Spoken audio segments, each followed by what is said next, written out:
Daytime with Aston and Steven Smith with me. And Steven, we've got exciting guests right now. Oh my God, I've got to, I can't, I'm so excited. I can't speak. Right. Last week or 2 weeks ago, I went to meet this very special guest at Get to Know Animals. Is a shelter just on the Central Line down in your hometown of Essex. It has the most exotic animals you can imagine, and you get to interact with them. It was my dream come true, Aston. So let me introduce you to Donna Rose. Oh, hello, Donna, if you can hear us very well. Well, I think she's, I think the squirrel monkeys must be what they call... How can you just press the phone? I'm so sorry. So, yeah, hello, Donna. Hello, Donna, if you can hear us. Oh, there you are. Hi, Donna. Hi, can you hear me? Yeah, we can hear you. Great introduction. Okay, sorry. Because I'm back. It's Margaret and Malcolm, if I'm right in saying these squirrel monkeys. That's why they're called cheeky monkeys. We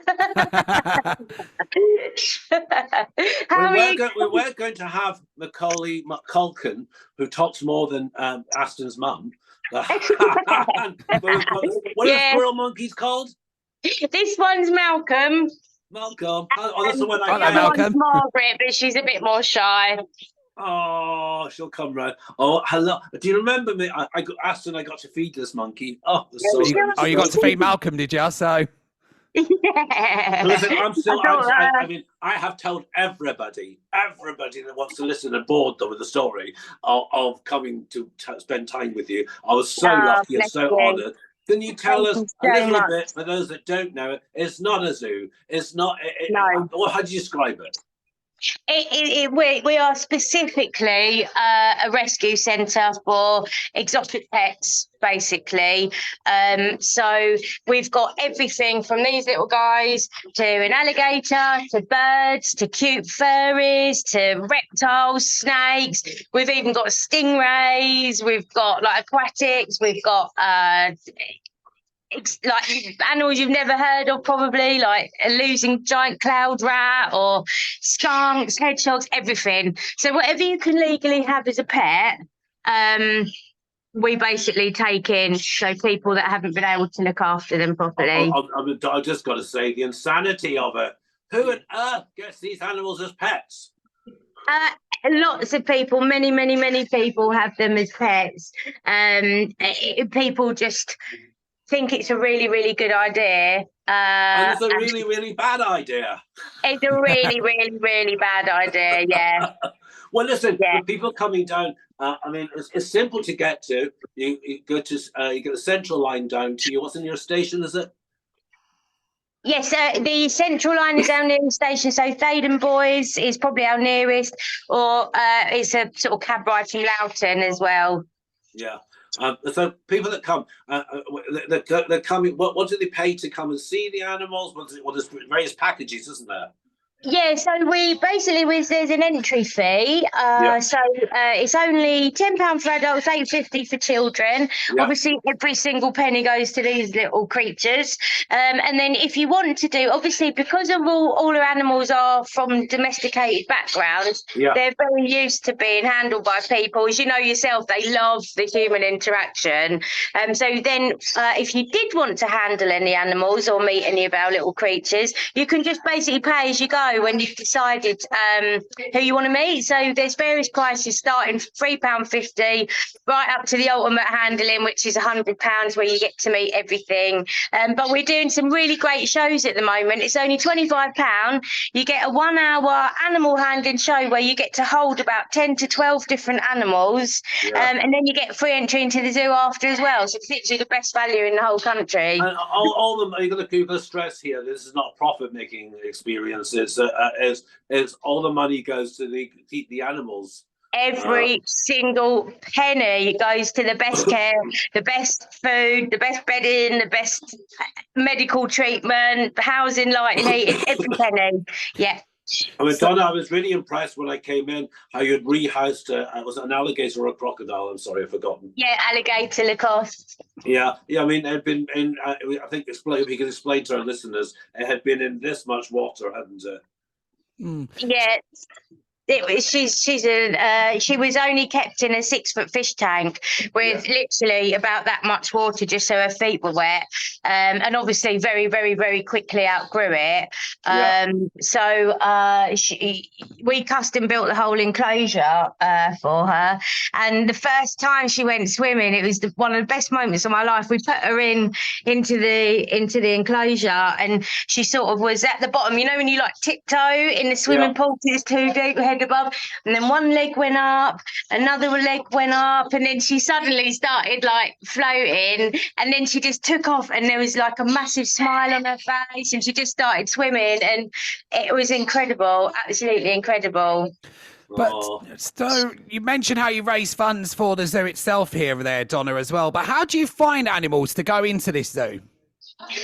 To be honest, the animals a lot of them come to us. So I mean, I've walked out of the door many times, and there's been a box of animals left there on the doorstep. Some people have just approached us saying, "Would you mind taking these animals? We can't look after them anymore," or various different animal professional. Like we've got a lot of contact with a lot of pet shops or different places up and down the country where people might, drop them off with them.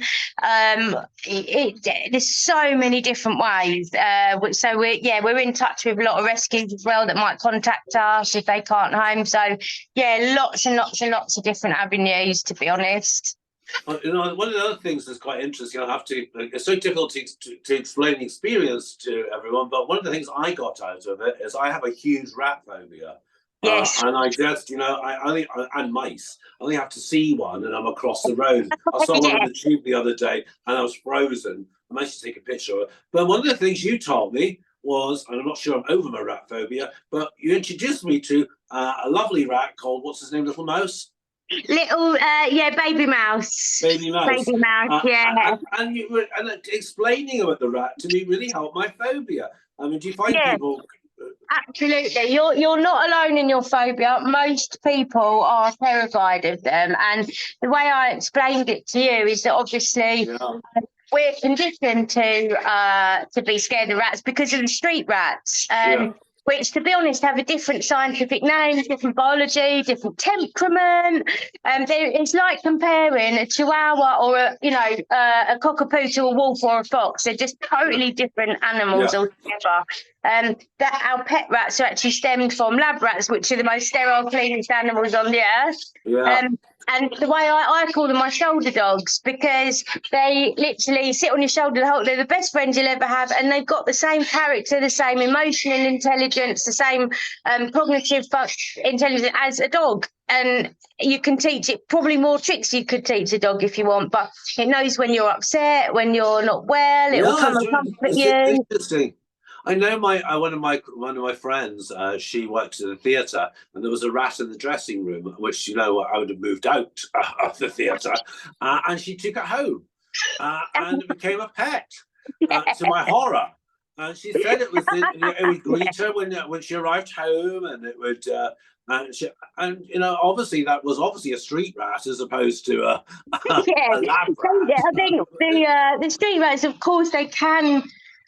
Because people sort of really underestimate their intelligence, so you can, of course, teach them absolutely anything and everything. We would never recommend, obviously, for disease and hygiene that you would rescue a street rat, because it can be quite dangerous, and obviously they've learned for survival to not get on with humans, where our pet rats are like dogs are to love humans, where the wild rats are, they know that actually we should be really scared of people, so they're probably not going to get on with you very well. I'm loving how the monkeys are giving you this fabulous moose-like hairstyle.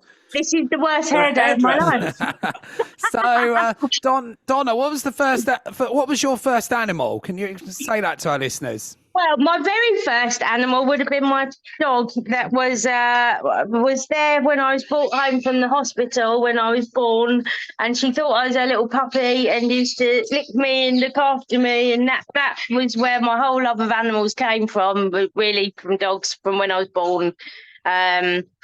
yeah, and then it just stemmed from there, really. And there's probably not many animals I haven't had since then.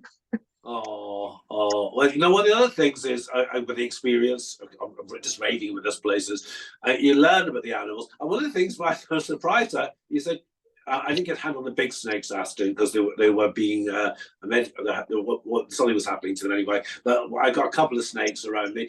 How to handle a snake? How do you handle a snake? Well, the things you need to look for first with a snake is its body language. So basically, you can't talk to animals. Animals totally talk to you. You just need to speak their language. Yeah. So before you take a snake out, the important thing is to gauge what mood it's in. Is it in a hunger mood? Is it in inquisitive mood? Or is it in a dormant mood? So what we do is stroke the top of its head, or just sort of let it know we're in the enclosure. If it turns around quickly to look at us, we know that it's probably hungry or feeling a bit jittery, so we'd actually leave it at that point. If a snake turns away to go, then we know that it's in dormant mode and it's safe to handle. So that would be the first point, is to check what mood it's in.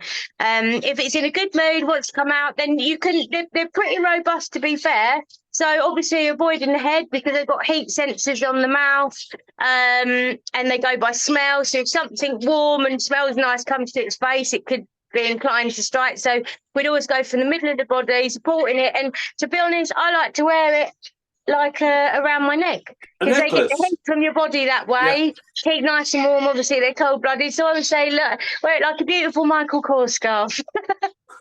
And you don't wear it on a date, though, I take it. What was that? You don't wear it on a date. Well, funnily enough, I did when I met my partner. That's my test to see whether they'll be good enough for us. Well, anyone that's scared of animals, do you think this is going to be okay? Because even if my mum wants to come along as well, even if she's scared of certain animals, do you think that's going to be okay, even if they're scared of certain animals? 100%. Steve's living proof of that. Whatever you're afraid of, normally we're only scared of things we don't understand or know about. And the whole point of what we do and why the public come in is to get to know animals, to learn about them, to understand about them. And as Steve can testify, you know, Steve came in petrified of rats. He wouldn't let her go in the end. He almost wanted to pet one himself. I need to go home. Yeah, I just look after you. So yeah, 100%. If you're scared of animals, please come and see us, because we'll work with you on your own time. You know, under your own terms. There's no pushy. We'll just, you know, really help you to understand the animal and to not be afraid anymore. Aston, I've got to tell you. So I got there, and I was introduced to the rat, little mouse, and I went, "That's very nice, thank you very much." And I was actually pleased I could actually look at the rat. Yeah. And then we moved on quite quickly, and I had a skunk, I had this, and I was sitting there with the lizard, and I thought, do you know what? I'm not walking away from this experience without confronting my phobia. I said, go and get the rat. Your exact words were, "I will really regret this if I don't." If I don't do it. And it was such a nice explanation of the rat and everything that was going on. I went, okay, and I put it in my hand and it ran up. My dad used to tell me that rats jump up to your throat and bite you, which is probably part of the phobia comes from. Thank you, Dad. And because it ran up, and she went, "No, that means it really likes you." And it was sitting on my shoulder, Aston, and then I started walking around with it. And I nearly, as I was leaving, Donna said to me, "Excuse me, my rat back." Yeah. And when I went to hand it to her first, she went, "No thanks, no, I'm all right with that one." Yeah. And then you said, "Yeah, I couldn't get it off you." So yeah, definitely come if you're scared, or if you're not sure, or you're slightly worried about animals. We can expel all the myths. We can tell you the truth. You know, or just sometimes you don't need to be scared. Just have some respect for these animals. You know. But yeah, that's exactly what we're here for, to be honest. And if you want to treat someone to something different, so many people get dinners, lunches for people, all sorts of presents, but they really don't remember them. take them here. This is they're never going to forget the experience. Never. And there's nowhere else in the UK you can do animal experiences everywhere, but it's not like the experiences we do here. Spend £100 and treat your partner or your child to this experience, because they will walk away for the rest of their life remembering something that's different. Absolutely. And educational, and you put the money towards a really good cause as well. Exactly. And I think, like you said, it's not just for children; it's absolutely for adults as well. But children, I didn't want to leave. We didn't want you to leave. So, Donna, how can our listeners find out more about Get to Know Animals and want to visit? So you can visit our website, which is www.gtka, as in getknowanimals.co.uk, or we're at GTK Animals is our social tags on Instagram or Facebook. All the information's on there, or please give us a call. The numbers on the website, 0208 923 3456, really easy. Or just walk in. You don't have to book, you can just come in and see us. You have to book for the big experience, the one where you get to... No, so we don't book, we don't pre-book any animal handling experiences, because we are very careful that the animal has to be in the right frame of mood that day. So to avoid disappointment, we like you to come in, we like you to see all the animals, get to know all the animals are in here, and then decide who you'd like to meet when you're there. We find you get a much better tailored experience. So, Donna, for example, the big snakes weren't available for me to handle. Exactly. That day. And there was a reason for that. I can't remember. Yeah, we made the decision on that day. They were in the wrong sort of mood, or we would have checked their health. Yeah, so it's all, the animals come first as the priority. So So you can't turn up and say, I want that snake. And so don't be disappointed if you turn up. But there'll be other animals available. There'll be so many other animals. And also, do you know what? You won't get to meet every animal in one day. So it's a great excuse to come back. Yeah, I know you could. I would be there tomorrow morning. So, croissant and the tea ready. Donna, it's always a pleasure to have you on. Come back on and tell us a bit more about the Get to Know Animals as well in the future. Oh, it's been wonderful. We'll have to have you down next as well. Let's get you on before Christmas, because it's definitely a Christmas present that would be different if you got the experience. Yes. Can people buy gift vouchers to come? 100%. Yes, we do gift vouchers, and it's beautiful. We can present you with a lovely voucher that you can put in a box, wrap up, and it'll be the best present you give anyone, especially for people you don't know what to get for, or if you don't want a wardrobe full of toys. A beautiful gift voucher the whole family can experience together. It's the best gift ever. And we do birthday parties, so if you want to have your party with your adult or child, we've got a beautiful room that you can rent out and hire, including a 1-hour animal handling experience. So come and have your birthday or your Christmas party with us. Yeah, the most important point is the animals come first. So when they turn up, the respect for the animals is most important. All right, brilliant. Thank you. Thank you, Donna. Thank you. Thank you so much for having us. Bye. Bye.